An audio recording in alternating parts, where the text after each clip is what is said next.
Саламатсыздарбы, музыка телеканалынын сүйүктүү көрөрмандары. Музыка каналында Муз Лайв көрсөтүүсү өзүнүн түз эфирин баштады. 1 саат бою мен кызматыңыздарда Айганыш Туратбек кызы боломун. Биз менен болуңуздар жана албетте ар бир чыгарылыштарда сиздерге биздин кыргыз эстрадасынын, шоу бизнесинин мыкты чыгармачыл инсандарын конокко чакырып, ар тараптан аларды ачканга аракет кылабыз, шаңдуу оюндарды өткөргөнгө дагы аракет кылабыз. Албетте бүгүнкү коногубуз дагы өзүнүн орундугунан жай алып турган чагы.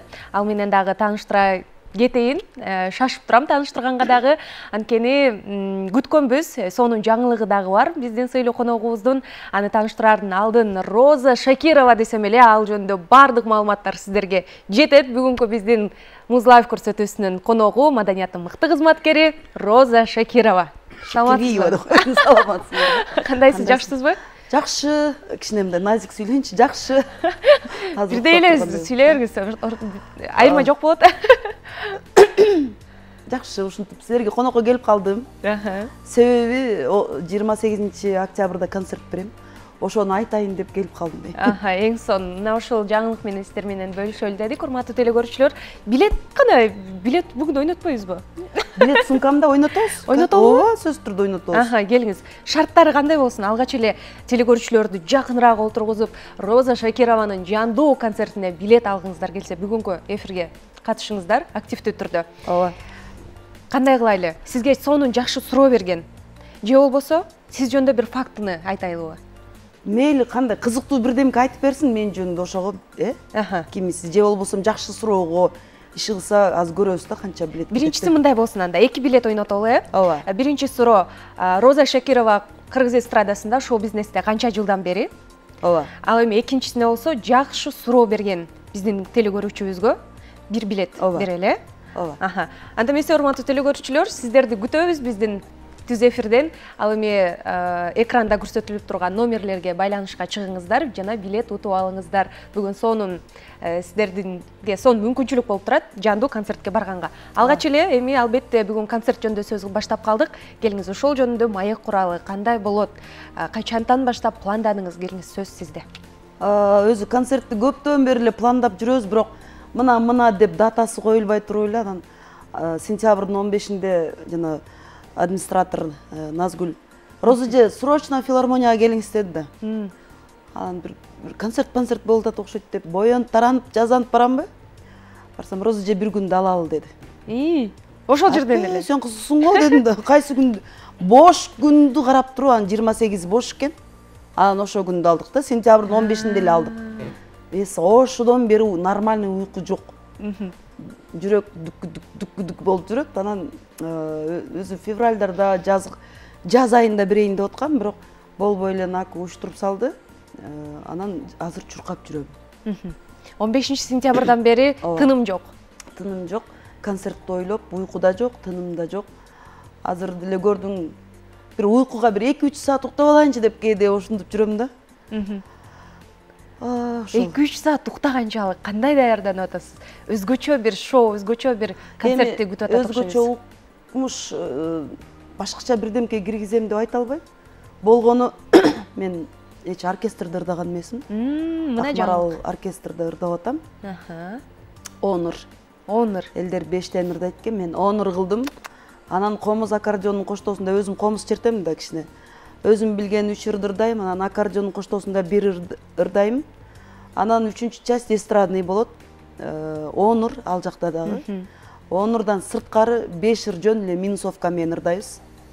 Ошондо бир 30 ыр болот экен. Коногум өзүмдүн устатым Асылбек Өзүбеков, Гүлнур Сатылганова эжейим. Анан мени дайыма ушу колдоп, коштоп жүргөн курбу кыздарым Фарида, Гүланда, Азиза, Айнура. Мен. Эң сон канча саатка созулат? 30 ыр.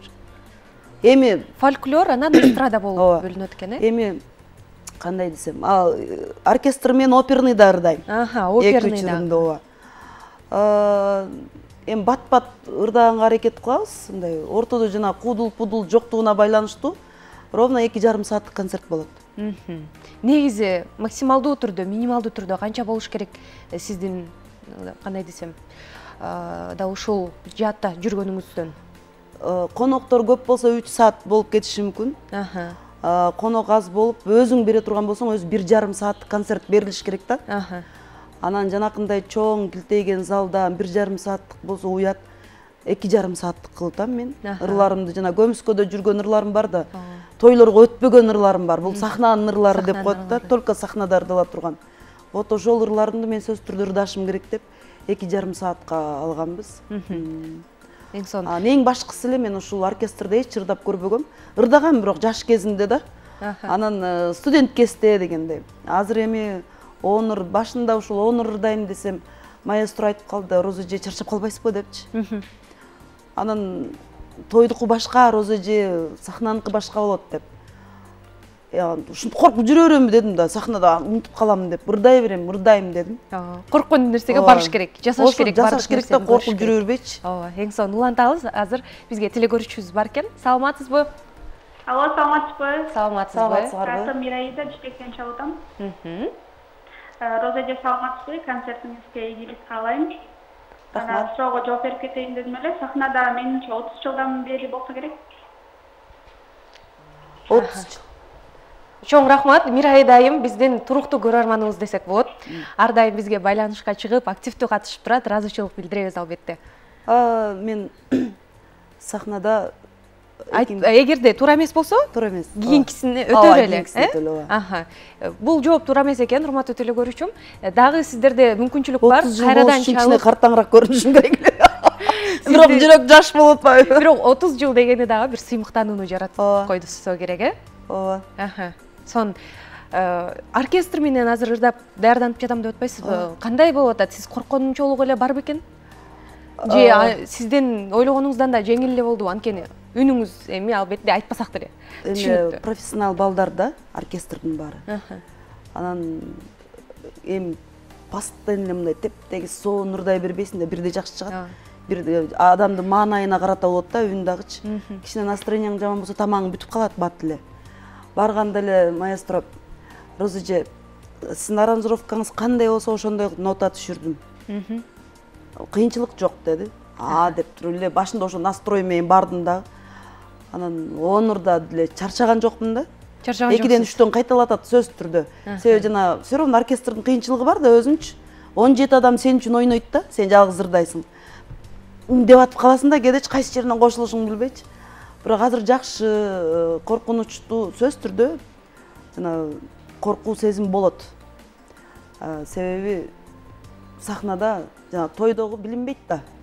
Сахна баары сени карап турат да.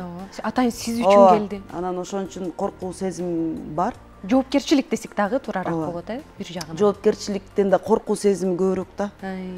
Все равно коркосуң да, өзүң мондай чоң адам болсоң дагы жүрөк деген момундай эле муштумдай болот экен да, ал жүрөк корко берет экен да. Сон. Канча сааттан даярданып атасыздар?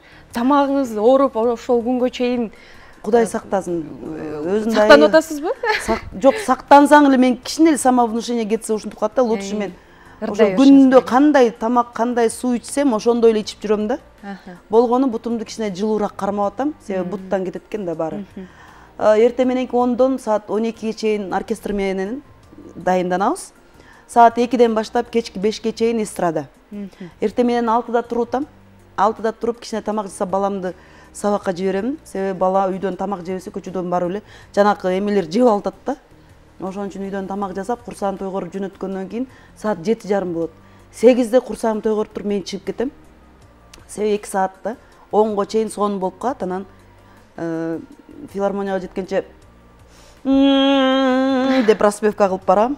Ошол мага ушундай жашоо жакты бирокчу. Эртең менен турмай, кадимкидей чай коюп, 8де тамактанып, анан жумушка кетип, кайра келмечи. Биздики тескерисинен го. 11-12 чейин уктайбыз, 4-5де кетебиз үйдөн, түнкү саат 1-2де келебиз да. Момундай жашоо жакшы экен, эртең менен жумушка барып, кечинде келмейчи. Акыркы өткөргөн концертиңиз качан болгон эле? 2014-жылы. 2014төн 2024 берип атпсыз да, 10 жыл ортодо. 10 жылда канча жаңы чыгармалар чыгыптыр? Көп чыгарма. 10 жылда мен өзүчү азыр мына 1 айдын ичинде эле 3 жаңыр чыгарып ийдиңиз. Бирөөсүн өзүм чыгардым, экөөсүн сатып алдым. Сөзүн ачык. Жагып калды. Ага чейинки ырларын эле сатып алган, чыгарган ырларым турат. аранжировкасы менен музыка шөкөт жагы бүт дайын. Кээде сөздөн эме болуп калтат да.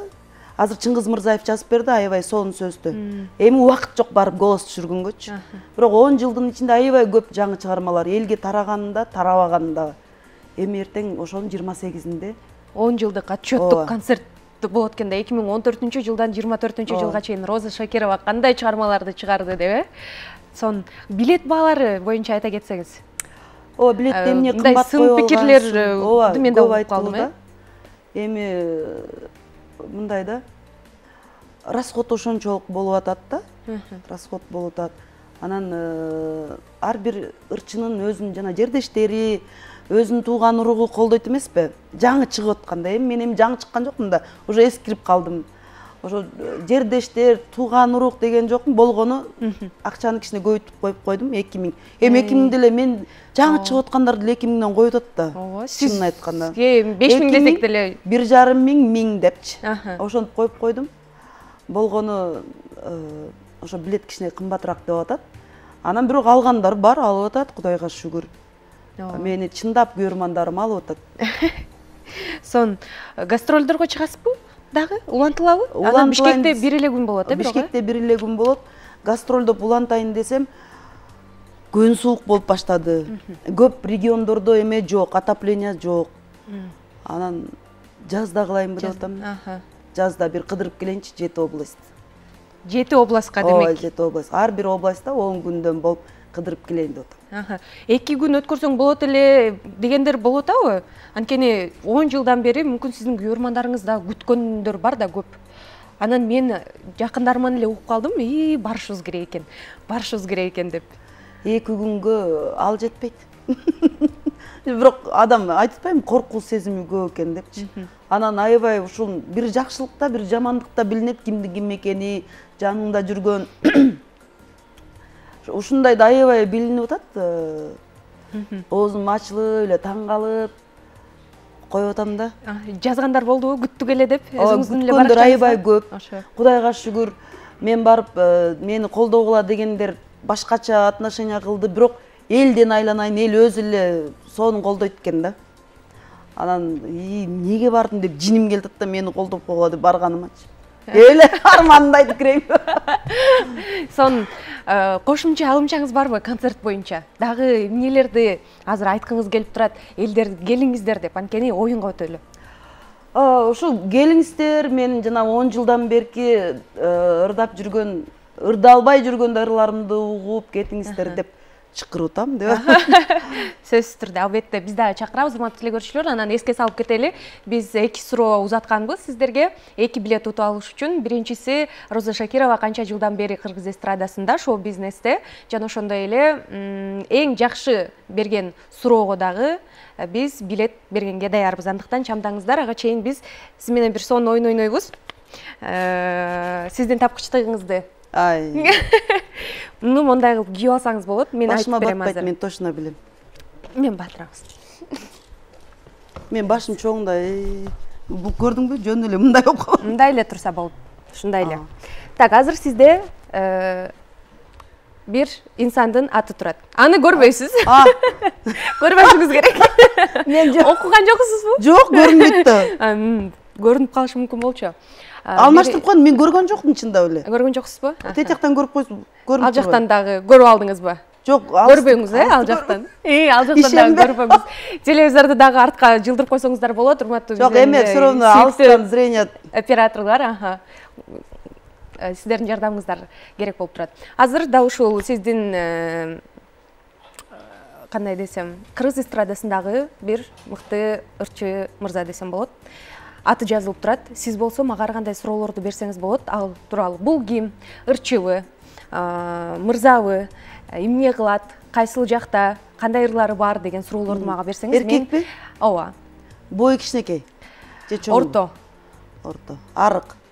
Жакшы. Өттө арык эмес, ал дагы орто. Өттө семиз дагы эмес. Жакында эле чыктыбы? Жок, көп жылдан бери эле. Көп жылдан бери. Ооба. Дагы бере берсеңиз болот. Ырлары хит десем болот. Жакында бир 4-5 ай болуп калды. Сыртка чыгып, жакшы бир орунду алып келди. Бек Исраилов. Onun үнү менен орuyum да бул Бектинчи. Бек Исраиловдун үнү менен. Кайсы ырларын жактырасыз? Атасынын ырын ырдаган.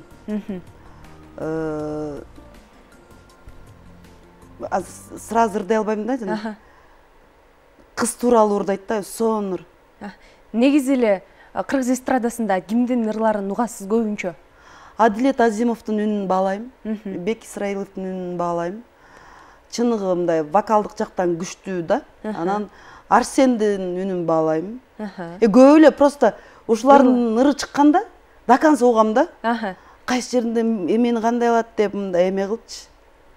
Сон. Анда мен да сизге кошулам.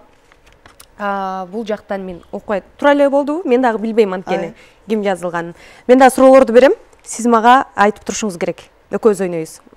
Болду. Баштадык. Ырчы. Ырчы. Айым. Эркек. Мырза, Бул жаңы чыкканда кыздар тим эле жанын койчу эмес да. Ошондо бул ырчынын ырларын бир эле кыргыздар эмес. Өзбекстан, Казакстан, даже Таджикистан. Мен көп жерден уктум. Азыр кайсы улут экенин билбейм, баары эле ырдап жүрөт ырларын. Ким Нурмат Садыровдор менен чогуу чыкканбы? Нурлан Насип же ага чейин? Жок, ага чейин чыккан. Ага чейин дагы чыккан. Мирбек Атабеков? Жок. Ырлары аябагандай хит, Ырлары ушул убакка чейин хит. Ушул убакка чейин. Үй бүлөлү? Үй бүлөлү. Качантан бери? 4-сүн төрөдө болуш керек келинчеги. Бир 12-14 жылдан бери үй бүлөлү. Азыркы учурда деле ырдап жүрөт да же? Ырдайт, ооба, ырдап жүрөт. Кара торунун сулуусу. Бою? Бою орто. Орто. Ооба. Толук? Кээде толуп кетет, кээде арыктап кетет. Достору кимди койбойбу? Достору Мирбек Атабеков менен анан Азиз Четигенов менен жашачу. Башында булар жаңы чыгып атканда. Киного тартылган? Жок, тартылган эмес. Бир гана ырчы. Только ырчы.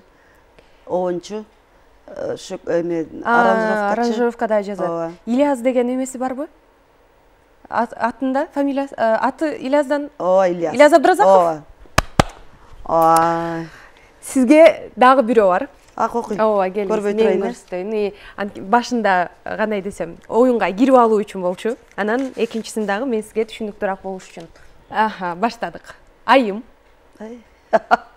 Арыкпы? Арык эле?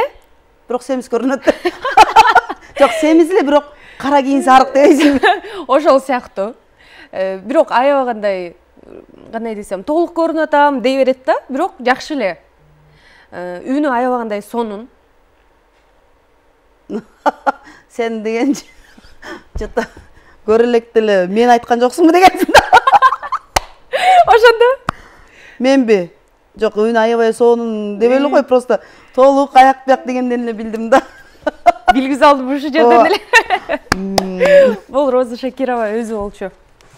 Сон чачыңызды бузуп койдук окшойт, Жалпак жөжө болдум да. Жакшы эле. Кана жалпак жөжө десе, мына жалпак жөжө. Бек Исраиловду угат экенсиз. Арсенди угат экенсиз. Мындай фольклор ырдагандарданчы? Баарын эле жактырам фольклорду. Эми филармонияда мен память өлүп калды жана Эльзар экөө ырдаган байке. Эльмира Тажиева? Жок, эми мен ырдайт го комузчу байке. Нуржан Түмөнбаевабы? Жок.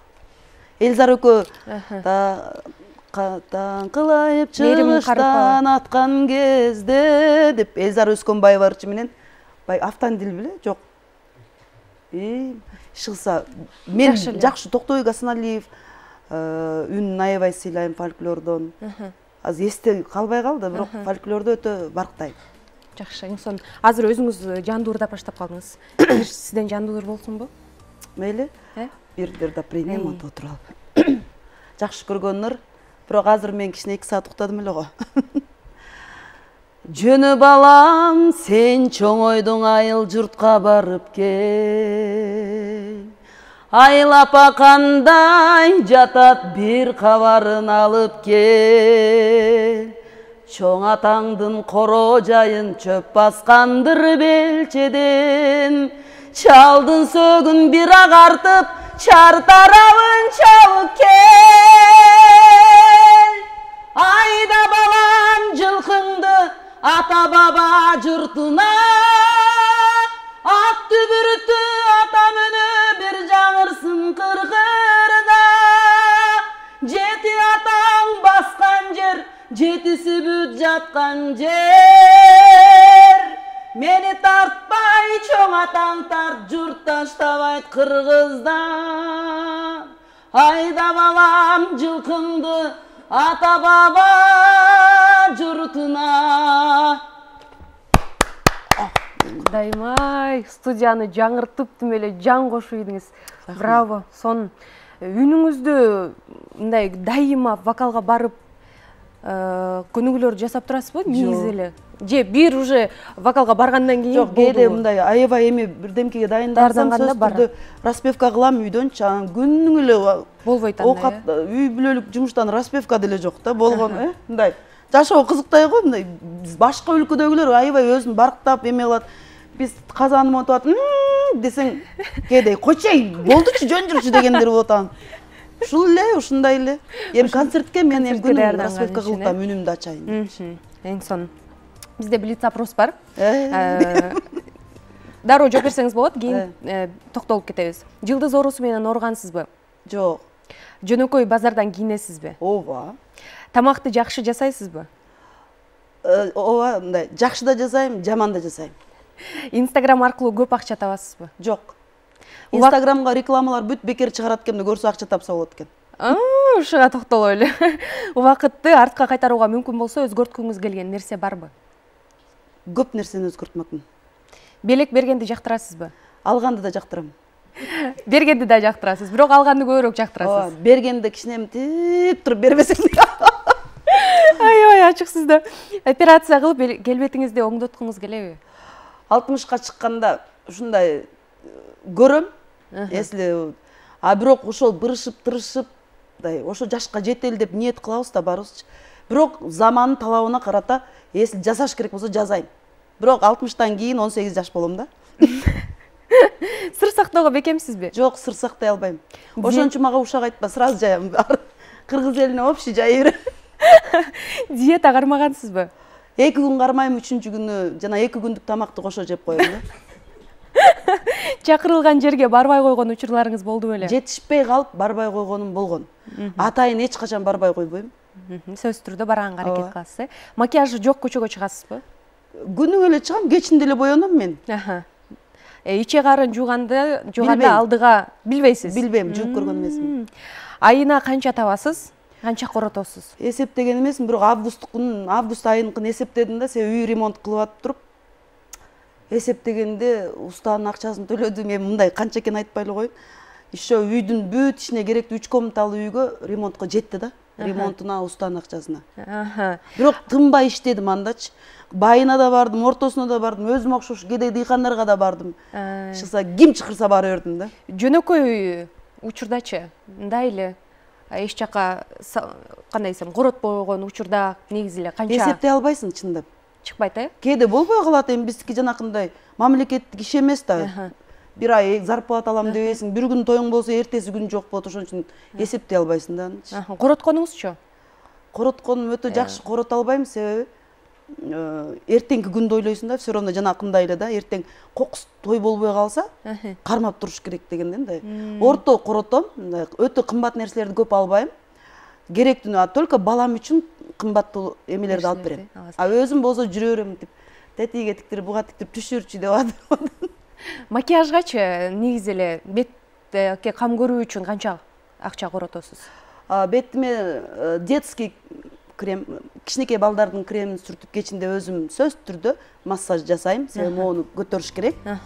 Анан бир косметологко барып, тияка барып жатып көргөн эмесмин, монтуп тазалап, сайдырыпчы. Анан кам көргөнүм эле ошол. Кичинекей балдардын креми менен массаж жасайм. Кыздарга да жасап берем аны. аябай ачык жооптор болду окшойт. Сизде эч ким ойлобосо керек эле, балдарга арналган крем менен эле массаж кылып, түнү менен жатып алат деп. Анан еще Ливамиколь деген майз бар, ошону да колдонгула экен. Реклама кылбаңыз деп коеюнбу мен. Эң сонун маек куруп бердиңиз. Алдыдагы концертиңизге дагы ийгиликтерди каалайбыз. Зал толуп, элдер батпай, экинчи күнү дагы өткөрсүн деген бир сунуштар менен элдер келип калышсын. Сизге эркин микрофон берели, андан кийин бизден сахнабызга узатабыз. Сизден сонун бир чыгарма болот. Кыргыз элибизге токчулукту, молчулукту каалаймын. Анан ошол эл менен бизди байланыштырып жаткан силердин көпүрөңөр сынбасын. Бар болгула, бай болгула, дайыма эфирлерге келип, ушул жүрөктө сүйлөп, мындай адам өзү ичинде сактабаш керек да, ушинтип айтып салыш керек, ошондо бошоп каласың да. Ошондо мен бүгүн аябай бошодум. Баарыңыздарды концертке чакырам. 28 октябрда филармонияга келиңиздер, мен ырдайм. Эң сонун. Сиз менен маек куруу негизи эле жеңил болот. Аябай ачылып, жасалмасы жок жооп бересиз. Ар дайым ушунуңуздан тайбаңыз. Анан албетте чыгармачылык ийгиликтерди да каалайбыз. Сизди бизден сахнабызга узаталы. Сизден бир сонун чыгарма болмокчу албетте. Урматтуу телекөрүүчүлөр, ооба, өтө берсеңиз болот. Роза Шакирова бизге бүгүн Ал кезде кайдан билчү элек деген сонун чыгармасы менен келген. Албетте, эгерде дагы чала тургандар болсо, бизге жетишпей кала тургандар болсо, кайрадан чалсаңыздар деле болот. Бизден экинчи коногубуз дагы күтүп турат. Ал учурда деле кабыл алганга даярбыз. Бизге Роза Шакирова өзү 2 билет таштап кетти. Андыктан оюндарды дагы улантабыз. Анда эмесе сахнага көңүл буралы. Роза Шакировадан сонун сиздер үчүн чыгарма болсун.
Al gezdi qaydan bilşele